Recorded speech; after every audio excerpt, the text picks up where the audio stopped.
RNZ News at 5 o'clock. Kia ora, good afternoon. I'm Karen McCarthy. Microbiologist Susie Wiles says people in Taranaki need to get tested if they have any hint of COVID-like symptoms to rule out the possibility of community transmission. 2 wastewater tests in New Plymouth have detected the virus. The Ministry of Health says the positive tests could be due to recently recovered cases continuing to shed the virus, or could signal undetected cases in the community. Dr. Wiles says it highlights why people need to be vigilant.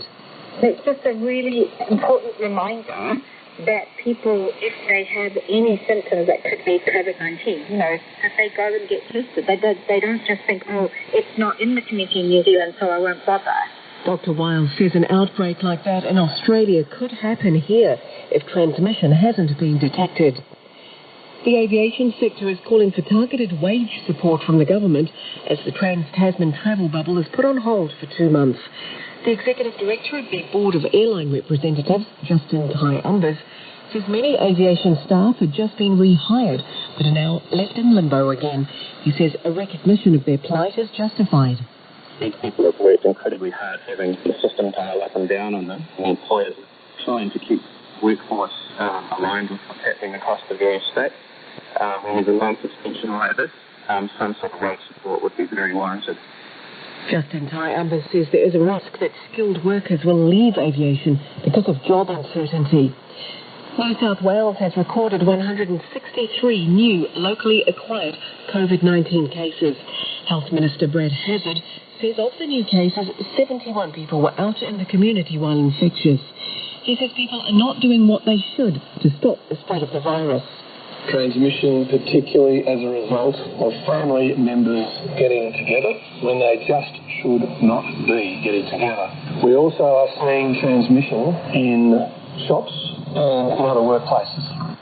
Thousands of people have gathered in Sydney's Victoria Park to protest against the COVID lockdown in defiance of health orders banning public gatherings. There have been several arrests.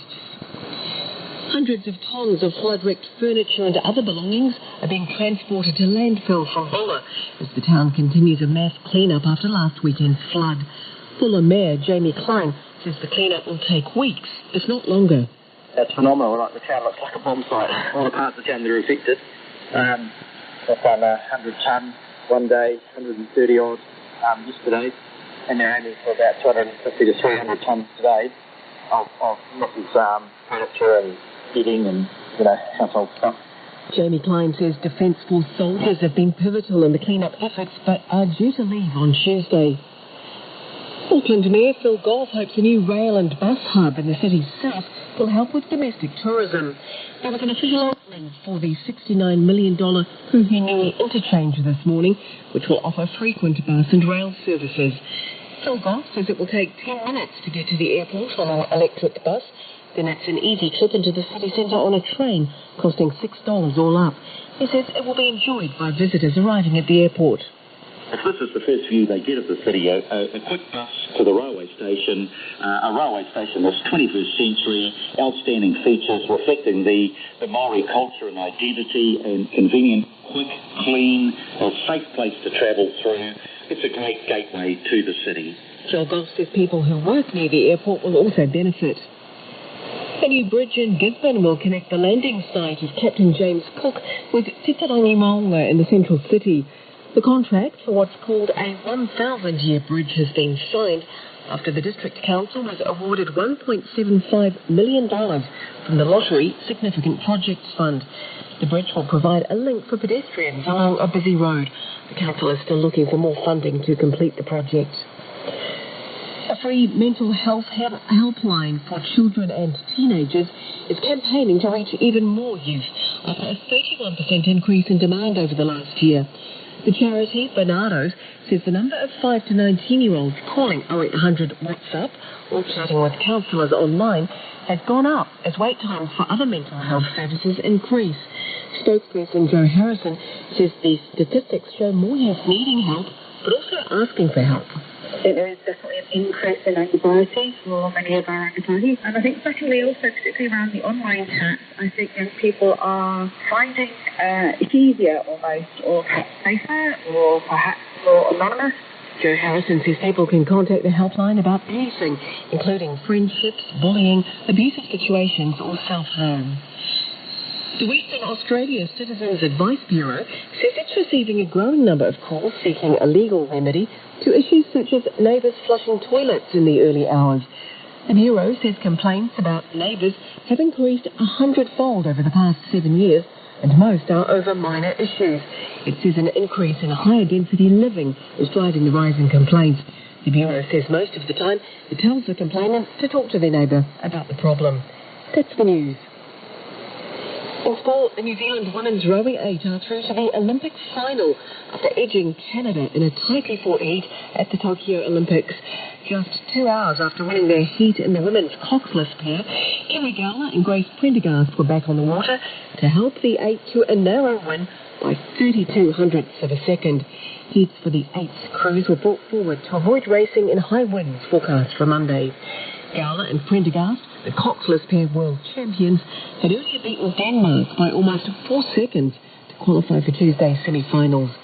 The New Zealand men's 8 finished second in their heat and will battle for a spot in the final through the repechage. And the coxless pair of Brooke Robertson and Stephen Jones have finished third in their heat to progress through to the semi-finals. The Black Sticks men have lost their opening hockey match against India 3-2, with players from Kane Russell and Stephen Jeunesse not enough to beat the fifth-ranked Indians. The Black Sticks women play world number 2 Argentina early tomorrow afternoon. In artistic gymnastics, New Zealander Misha Kudinov lies 15th after the first of 3 qualifying subdivisions. 24 gymnasts will advance to the individual all-round final on Wednesday. New Zealand's best chance of a medal in the pool is with Wellington's Lewis Clareburt, who won a silver medal in the 400 medley at the 2019 World Championships.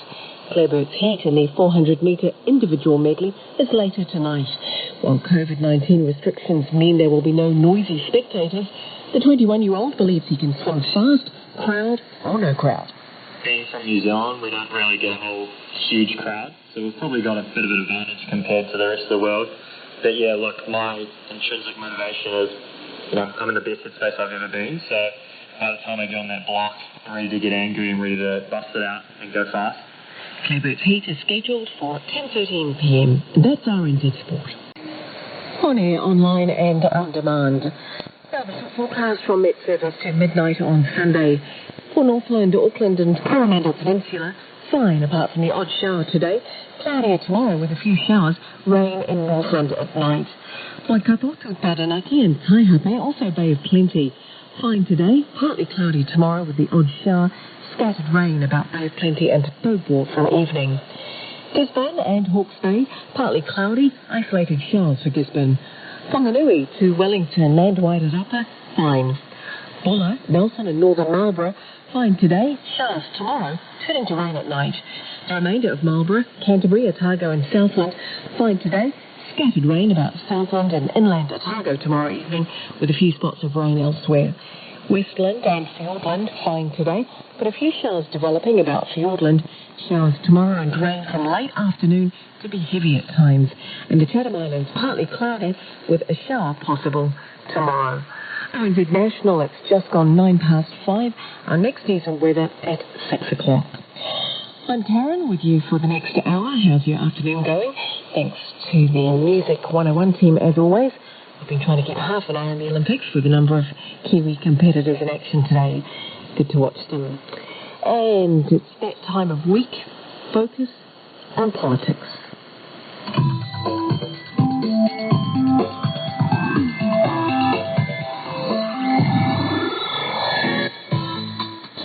Ko Annika Smith Ho. Ane te purongo tō rangapu mō tēnei wiki. Welcome to Focus on Politics. It's been a month since the government unveiled its long-awaited plan to strengthen laws governing hate speech. But far from setting out a clear path to a kinder New Zealand, the proposals and ensuing commentary have sent people spinning. Confusion has been fueled by the very minister responsible for the reform and his inability to explain how it would work in practice. Minority communities are now voicing concern silence from the beehive has created a vacuum for misinformation in a debate that's supposed to be about making them safer. After all, it was safety that was front and centre when the Justice Minister, Chris Farfoy, first announced the proposed laws around hate speech on June the 25th. Experiences of hatred can make people feel unsafe and unwelcome in the communities and the places that they have made their homes, and so today we're launching a public discussion and engagement process that seeks feedback from communities on 6 proposals that aim to strengthen laws against incitement to hatred and discrimination. Extreme speech that incites hatred is very real and is harmful for those who experience it and for groups that are the target of it.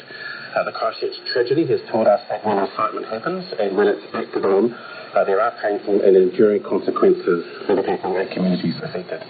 It was the March 15 terror attacks that returned attention to gaps in hate speech laws, a swathe of feedback, people detailing their experiences of abuse after the shootings, prompted the then Justice Minister Andrew Little to order a review.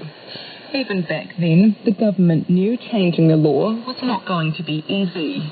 No one is saying that this is anything other than very difficult, because you are dealing with those fundamental human rights of freedom of speech and freedom of expression. But then we've got the situation where minority communities in particular are feeling that some forms of expression go beyond the fair expression of ideas or challenge or criticism and go towards inculcating a sense of fear or marginalisation with those sorts of communities. So the line drawing exercise is difficult, and that's why it does pay for us to take our time to get it right.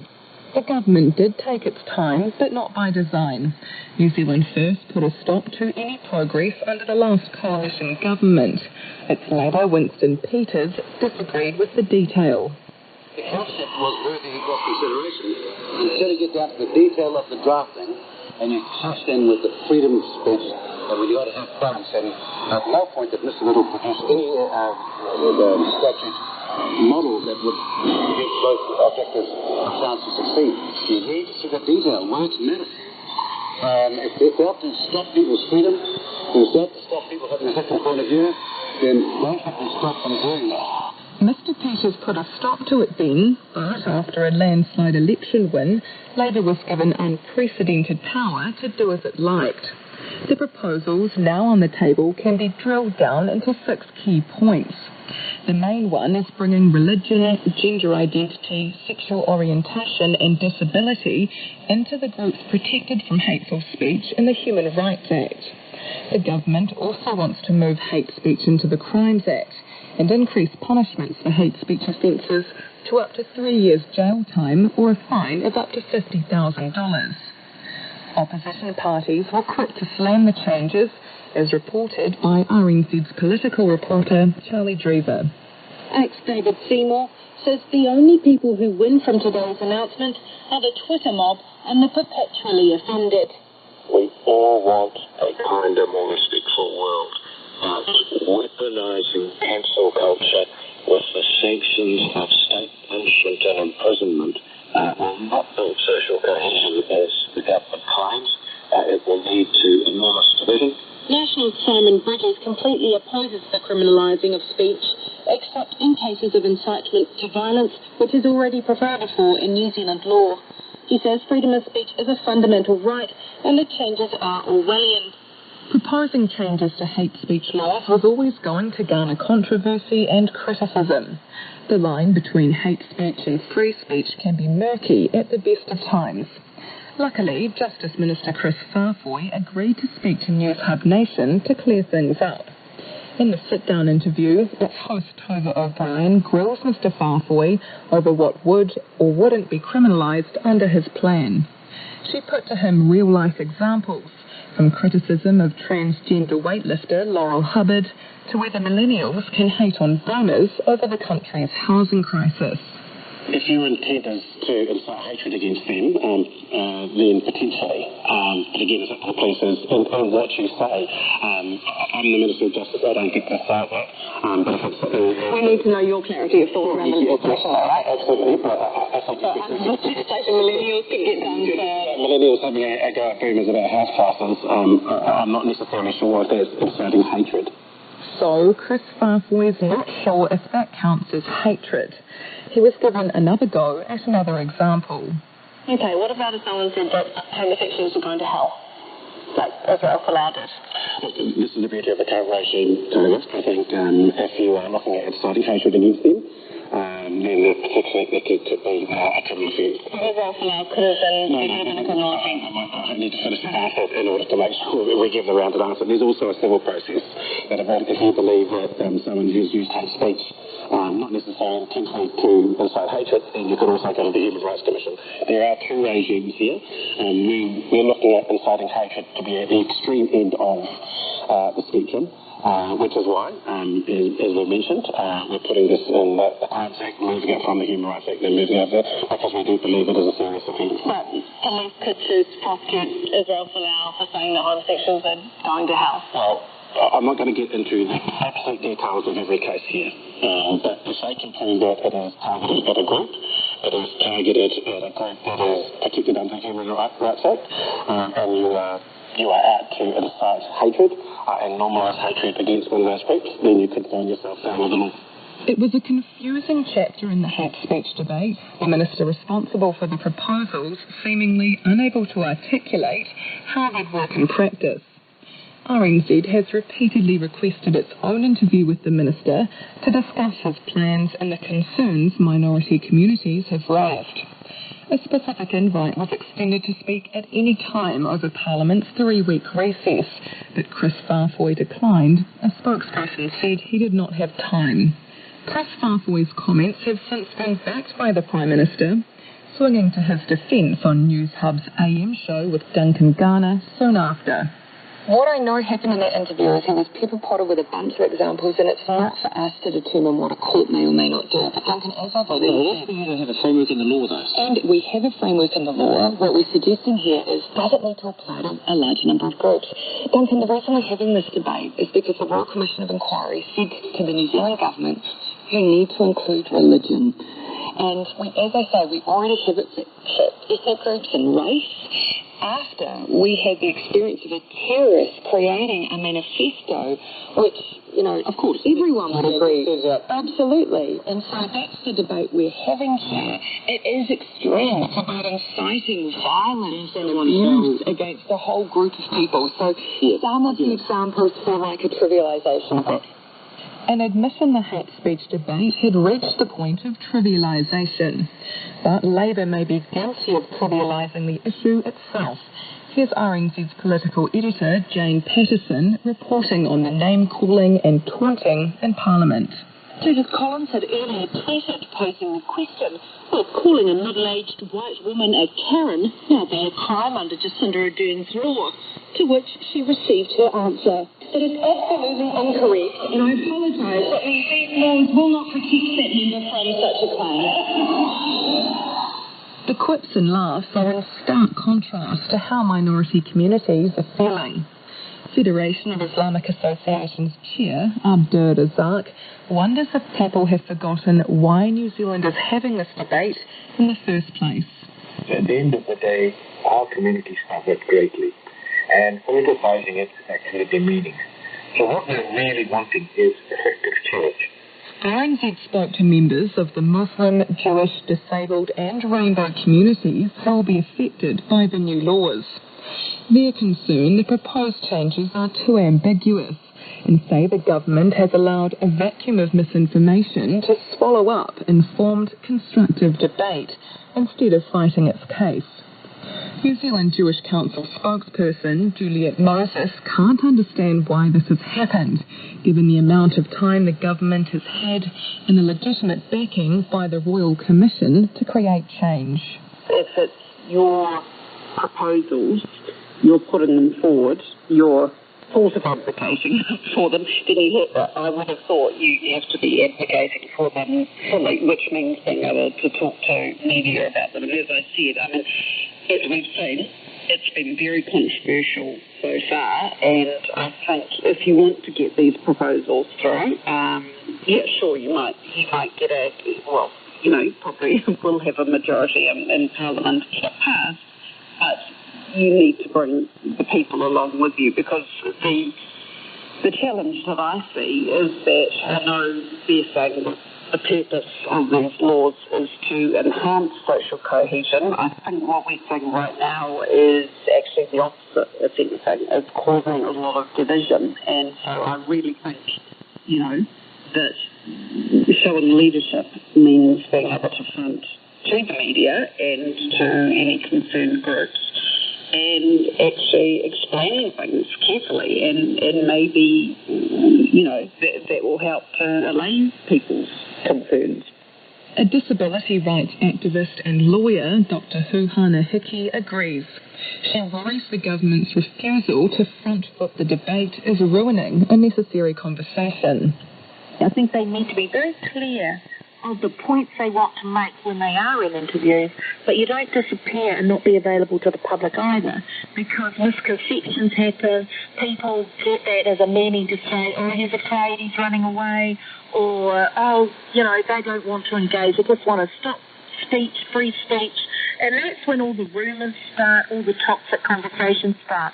Front up, be honest, make your statements, keep them professional, and do the job that you're there to do, which is, if you're on the reform path, explain to us why, and why we need to either support it or why we might need to stand up and say, no, we don't agree. They're not doing that. They just start the conversation, get into a bit of a bug hole, and then they end up in this big problem where they don't know how to explain it, and so they disappear. And that's not a good sign for any politician of any party. The president of the Waitakere Indian Association, Sunil Kaushal, says the Justice Minister Chris Farfoy and Prime Minister Jacinda Ardern both need to front up. They are accountable to us. So if you don't turn up, where is the accountability? Where is the transparency? Yes, ask for some more time. If you don't know it, do your research, come back, but at least front up. Mr. Kaushal says the law changes are too confusing. He says minority groups are concerned they won't work and also have their own worries about free speech implications. He says there are now too many questions for the reforms as they currently stand to continue. There's always a possibility of having a law on the paper, but it may be different when it is actually implemented. I think implementation and how it will be implemented is very important for people to have clarity around it rather than ambiguity or confusion. Because when there is ambiguity and confusion, I think it is a melting pot for more of those things to come up. And, people will say, you're encroaching on my freedom of speech, or you're encroaching on my feelings, etc. So I think the government needs to do a little bit more work. I reckon we need to have more community input into it. Community input and proper consultation are key suggestions the Royal Commission of Inquiry into the attacks has made. It's now clear Muslim groups had raised their concerns about their safety before March 15 that were largely ignored by the government. Abdur Razak says the government still isn't getting it right. There needs to be consultation. And the consultation actually needs engagement with time. Now, in this particular case, we found that the amount of time given is insufficient. And more importantly, this is not just a simple legislative change only. It's actually part of a whole framework of what we call discussing the government regarding Royal Commission, Recommendation 44, towards the well-being of making all of us safe. So we wanted to see where the integration was with the other aspects of the legislation. So we're not having any chance to discuss that face-to-face. So yes, in that respect, I would say there's still time. Let's have face-to-face meetings. Let's understand and ask questions about the proposed changes and have a robust discussion. But not get into a politicization. This party says that party says that. That doesn't help what we are trying to achieve. We're trying to achieve whereby the minorities and others can have a well-being approach to New Zealand where their safety is there noted in the legislation. There's that word again, safety. It seems to have been drowned out in the hate speech debate. The voices of minority communities these new laws are supposed to protect still struggling to be heard. They want more clarity, more time to give feedback, and more face-to-face engagement. With the public consultation deadline of August the 6th fast approaching, the government is running out of time. That's Focus on Politics. I'm Annika Smith. Thanks for joining us. Mā whewā. Thanks, Annika. Focus on Politics is back after the 5 o'clock news next Saturday afternoon. A roundup of the Pacific news is next. Malolele, you're listening to Tangata o Te Moana from RNZ Pacific. I'm Stella Jane Hopgood. First up. I was one of people arrested and handcuffed by the police in Rocket Agency. West Papuans are challenging the constitutionality of a new special economy law passed by Jakarta. Just look at the example in Fiji. The thing is destroying the continent. Tourism operators in Samoa are cautiously optimistic about a proposed travel bubble in New Zealand, and New Caledonians ponder the implications of December's referendum on independence from France. All that and more coming up on Tangata o Te Moana. Pressure is mounting on the Fijian government to impose a national lockdown amid the worsening COVID-19 crisis in the Pacific Island nation. More than 16,000 people infected with the virus are in isolation, with a quarter of them sent home because there are not enough hospital beds. The death toll has passed 160, including a 15-year-old, 2 pregnant women, and a 102-year-old among the dead. Christine Ravoy reports. Despite calls from the opposition and civil society groups in Fiji, the Prime Minister says he will not enforce a complete lockdown because it will only cripple the economy and impact jobs. But a New Zealand-based COVID-19 modelling expert says a lockdown is a logical way of trying to get the virus under control, and New Zealand should be helping out financially. Professor Sean Hendy says New Zealand should be moving faster to get Fiji the AstraZeneca vaccine.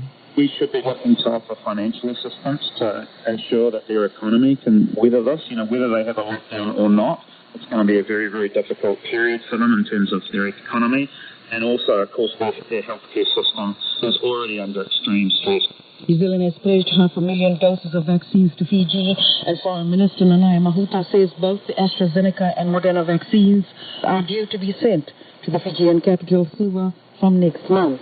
By our calculations, of those vaccines that have been pledged and committed, they may not have to draw on the full 500,000 doses. However, they are still ring-fenced for Fiji at this stage. The government is still awaiting approval from MedSafe for the vaccine. But the head of the Pacifica Medical Association, Debbie Sorensen, says there is a real need for more outside medical staff on the ground in Fiji, as her colleagues there are exhausted and overworked. They are probably in desperate need now for actual human bodies to help them respond. And talking with our health professional colleagues, our doctors and nurses in Fiji, they tell us that they're very tired, that they have been working, virtually without a break, and really could do with extra support. Ms. Sorensen says New Zealand had sent a significant number of medical staff to Samoa during the measles epidemic there, and Fiji just needs to make a formal request for help. About 20 medical specialists from New Zealand and Australia are in Fiji, helping their colleagues there. Christchurch anaesthetist Dr. Wayne Morris says they are concerned at reports of people presenting themselves late to hospitals, where most of them are dying at home or on their way to get medical treatment. The first thing is to look at the capacity and the systems at the Colonial War Memorial Hospital, CWM. We're also being tasked to support the CMAT, which is the facility down at Cedar Point. We're being asked to help with infection prevention and control procedures. And finally, there's a public health component. With no change to its strategy to combat the pandemic, the Fijian government has embarked on a mandatory vaccination campaign. Workers have been told they must be fully vaccinated by November or face losing their jobs. The head of Fiji's vaccination task force, Dr. Rachel Devi, says with the widespread transmission of the virus on the main island of Vitilevu, priority will be given to pregnant women. That is one of the things we're really targeting. Having said that, the Western Division alone is almost at 80% of the target population having received first dose. And a good number of them would be receiving their second dose as we progress. And we're definitely beefing up our having a lot more sites across the Western Division and the Central Division as well. A total of 428,524 Fijians, or 73% of the target population, have received their first dose of the AstraZeneca vaccine, while 90,531, or 15.4%, have got both jabs. Fiji's daily average test positivity rate is now at 29.7%. The World Health Organization threshold is 5%.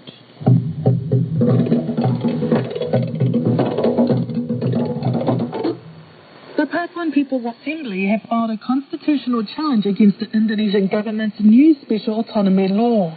Passed this month, the new version of the controversial legislation, first granted to Papua in 2001 in response to growing demands for independence, was drafted without consultation and input from West Papuan customary representatives and civil society organizations.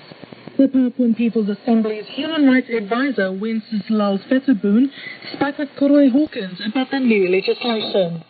All of indigenous Papuans, especially from the remote area, as well as the leaders, they really rejected the new, the second version of special autonomy law just a few days ago, just approved by the National House Representative, or we call DPR, or National Parliament. So they rejected, and mostly their argumentation why they reject it. One is they don't feel special autonomy, they don't feel that the special autonomy law protecting their rights. I mean protecting indigenous Papuans' rights. Because 20 years living under the special autonomy law, they had experienced some of indigenous Papuan has been killed, and some indigenous territory taken by the companies for palm oil plantations or another extractive industry. So they lost their land and they lost their culture, their identity. So they feel that they already lose everything. So the not special autonomy is not the sense of hope for them. Has there been much consultation? Have Papuans been involved in the making of the new version, the new special autonomy law? The government, the Indonesian government, argued that they had a consultation with the Papuans. But the question is, who consult with them, or they consult with whom? Because when they did the consultation since 2018 until this year, they invited people who already have a position to support them or to have a political interest with them. So not representing indigenous Papuans. This is one. And then second, under the special autonomy law, especially Article 77, for the next version of special autonomy must be proposed by the indigenous Papuans through the Papuan People's Assembly and House Representative of Papua in Papua Province. And both organizations, both governmental body, the Papuan People's Assembly and the House Representative of Papua, apply to the national government.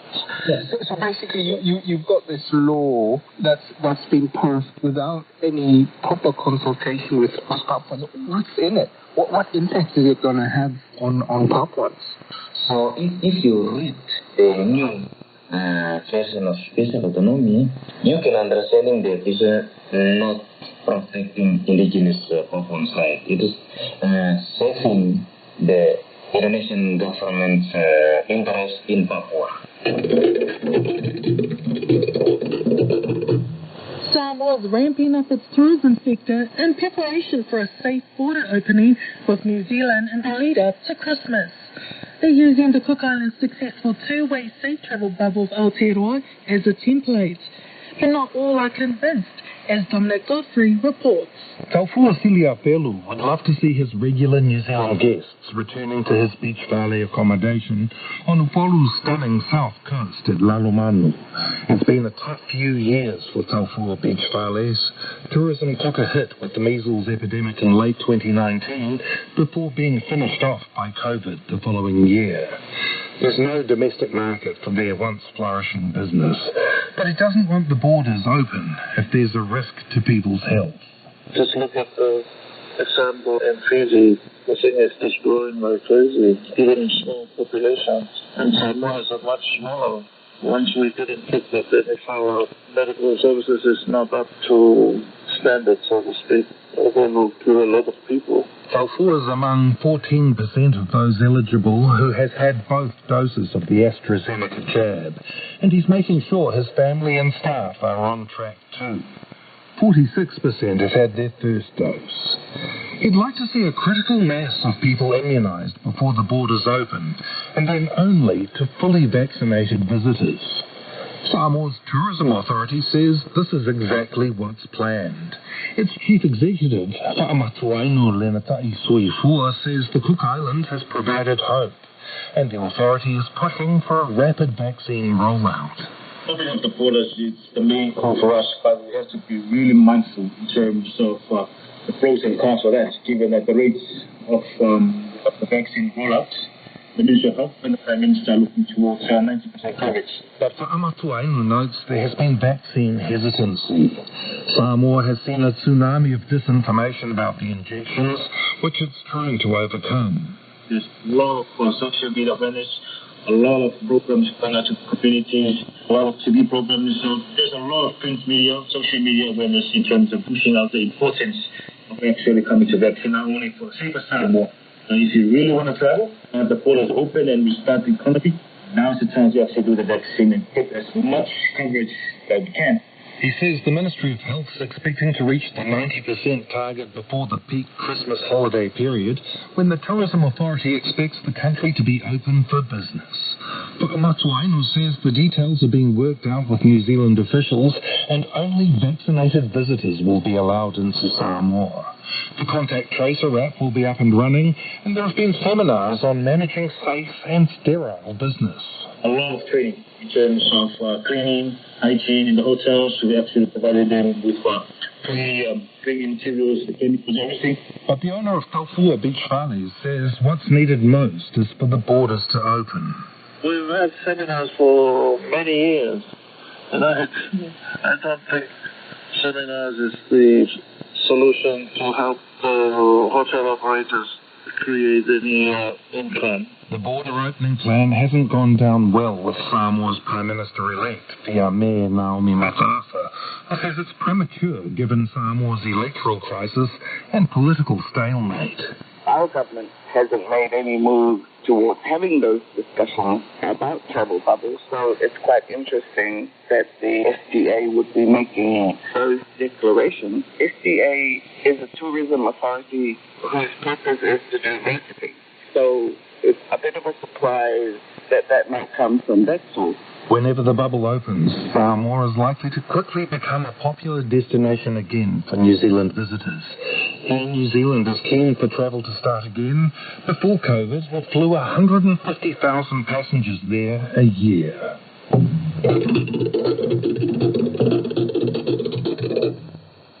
New Caledonians are pondering the possible implications of the referendum on independence from France, scheduled for December.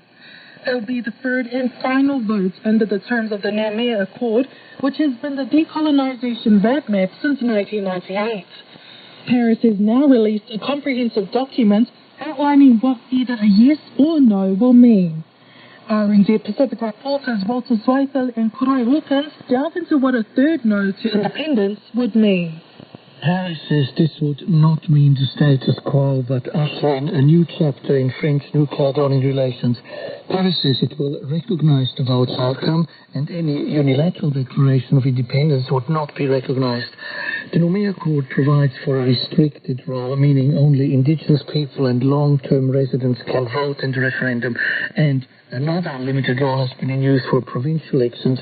These people are now the putative New Caledonian citizens.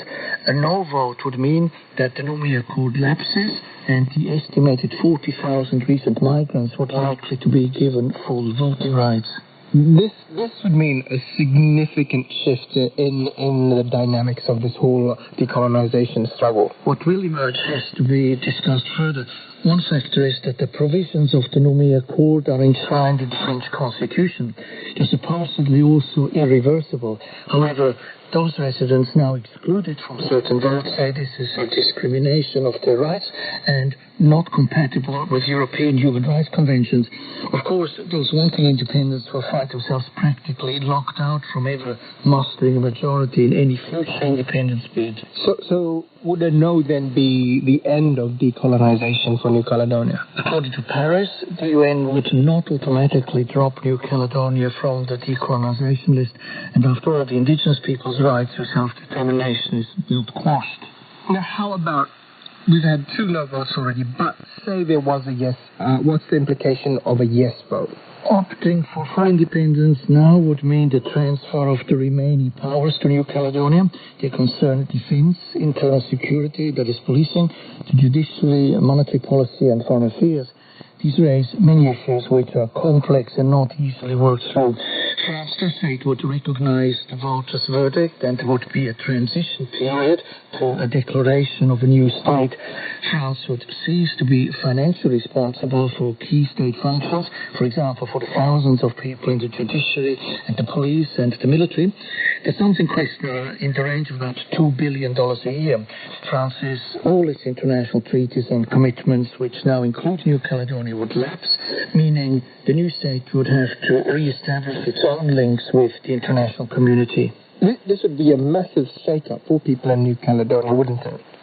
Oh, no doubt, in particular in terms of the whole mechanism to finance everything. New Caledonia would lose its existing transfers, but would be eligible for French aid like other small island states.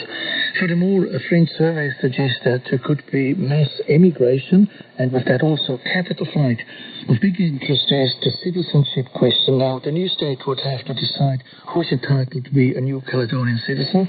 Nobody would be stateless, but clearly France will not extend French and thereby EU passports to all New Caledonian residents. It would be up to the French lawmakers to decide who would be able to retain French and, by extension, European citizenship. Has France said anything about what it would prefer as an outcome? Well, officially, France is impartial. Opinion polls in France suggest that the majority would be quite happy for New Caledonia to become independent.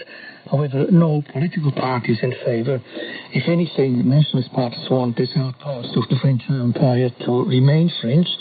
And from a geopolitical point of view, France keeps signalling its intention and hope to stay.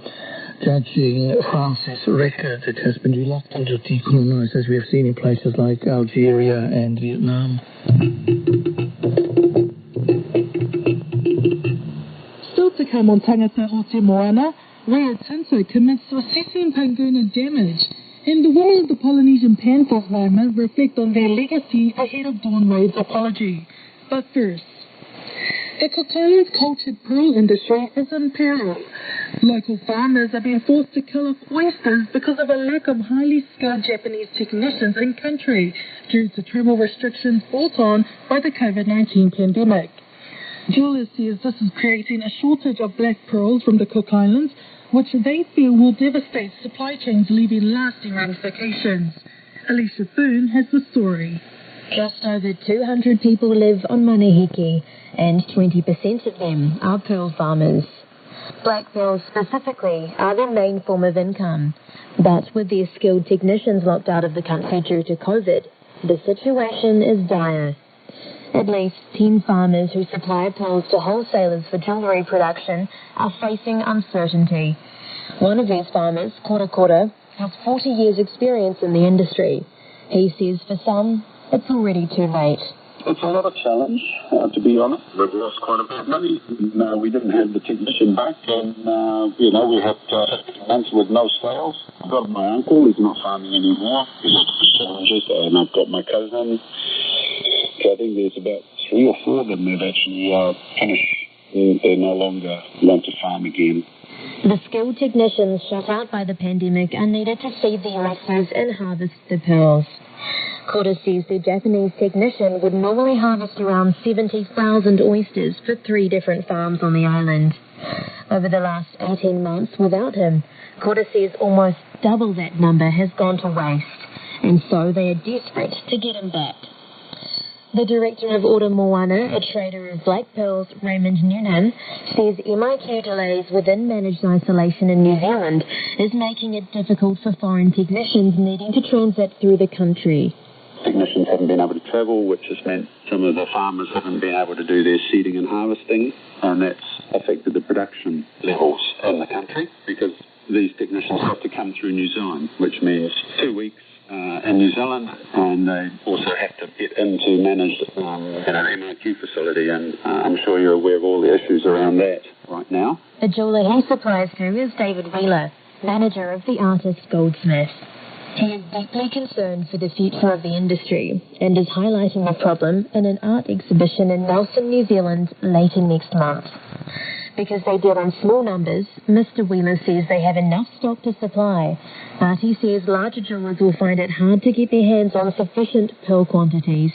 That whole industry is going to suffer for a long time, and whether it will recover is very much in doubt. So I have grave concerns for the welfare of the islanders from that sector.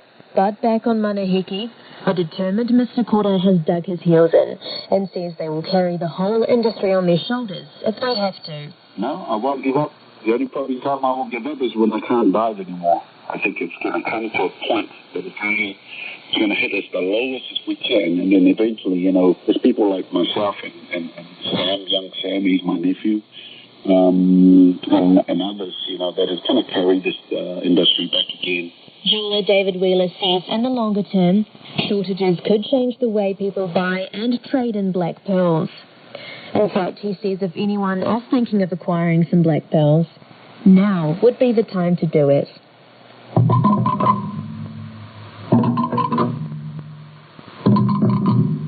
Bougainville communities have got a commitment from mining multinational Rio Tinto for an assessment of the environmental and human rights impact caused by the controversial Panguna mine. Panguna has been shut for nearly 32 years, but the environmental and social damage it caused was a catalyst of the Civil War. Rio Tinto walked away from the mine several years ago, giving its shares to Papua New Guinea and Bougainville governments, but 156 members of the local communities, with the help of Australia's Human Rights Law Centre, filed a human rights complaint last year. They alleged the massive volume of waste pollution left by the mine is having severe environmental and human rights impacts and putting lives and livelihoods at risk. Traditional landowner and MP Fionella Roca Matbab is representing the communities involved in the complaint. She told Don Wiseman about Rio Tinto's concession. They've actually agreed to fund the assessment stage, which is the first stage only of the whole process. Yes. What do you think that's going to cost? Well, at the moment, I won't exactly know how much it's going to cost until the tender process is completed. But, given the scale of the environmental and human rights impact and the different expertise that it's going to need from engineers to environmental scientists and to cultural and human rights expertise, it's obviously not going to be a very cheap exercise. There has also been criticism from the likes of some of the landowning groups. I know the smaller group is unhappy that it seems like the fox in the henhouse doing the research into its own damage. I should rather put it this way instead. All the stakeholders, especially in the given process that we've been following through to the announcement day today, all the stakeholders have been kept in the loop, and the chairman of the special managed area actually was one of those with his committee who was supposed to be part of the committee that was going to be formed that summer. I mean, that's the usual Panguna politics, which I do not want to dwell in.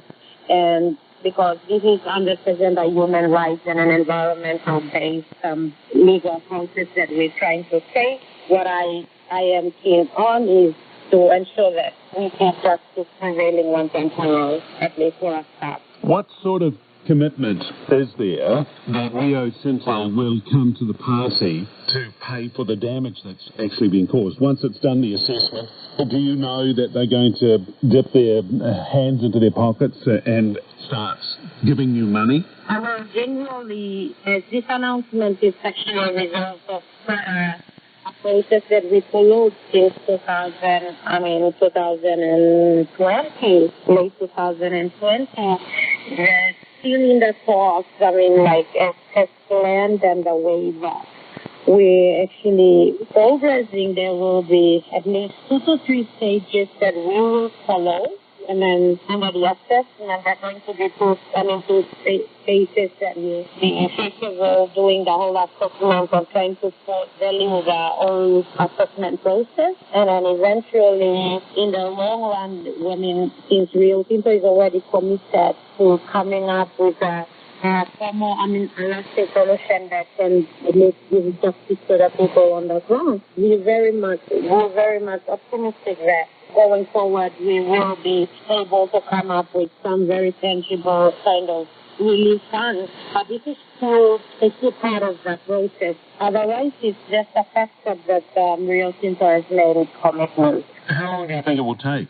Well, I won't exactly know how long it's going to take until such time all the process is completed. And basically, when I say process is completed, is when the assessment is done, and then be able to see where the timeline, be able to draw up the timeline to say. But on the ground, the community are really much looking forward for the process, the assessment to kick off as soon as the announcement is done, and by the end of this year, at least the assessment should commence to that. At this stage, I am not in a point to say how long it's going to take, but it is envisaged that at this stage, yes, will have to be completed, and so we can be able to understand how long it's going to take. All right. Who is going to oversee it to ensure that it is an independent assessment? Well, there's going to be a committee, that's going to be established that's inclusive as well as all the stakeholders in Panguna and along the mining sector community as well. But under the leadership, there will be an independent facilitator who is yet to be announced, who's going to oversee the whole process. The team that's going to work with the facilitator are going to be a team of international and local experts to be able to ensure that there's transparency in the process.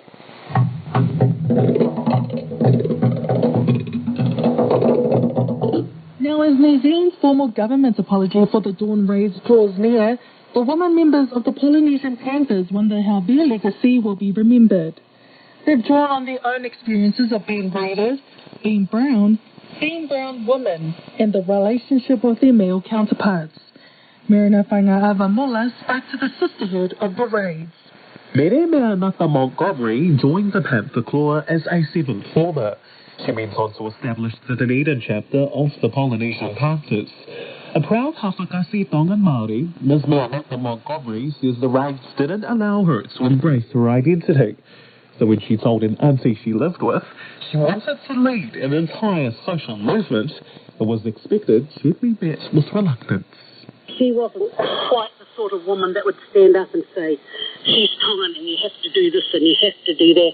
And she wouldn't acknowledge, probably, didn't at that stage acknowledge that there was something that I should be doing about it. It was better to keep quiet and do what the rest of the people did. But she pushed on. She says Pākehā down south believed racism towards Pasifika only existed in central Auckland, although those who were brown knew it was anything but. You only had to look remotely Pasifika at the time to feel the impacts of the dawn raids. Among Ms. Mianaka Montgomery's advocacy work was providing legal aid. They didn't know my phone number. I don't even know how half of them knew where I lived, but I guess being brown and having an afro and being in a university area, you only had to look and see where I was.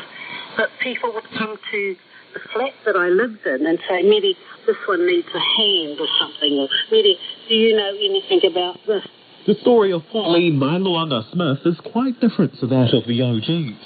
She was given honorary membership in 2018 after writing a book called Dawn Raid and taking an art exhibition by the same name across Aotearoa. It was only after that point her mum revealed the family's own encounter with police. The immigration people came to our house in Invercargill, and I don't remember it, but we were obviously sitting at the dinner table having dinner, and someone came to the back door and someone came to the front door, pretty clearly, but I was blocking the exits, and they were there for my father's immigration papers, so they wanted to check that he was legit for being here. As Vailoanga Smith says, systemic racism is still very real in Invercargill. She says a lot of Pasifika are still stuck at the low-paying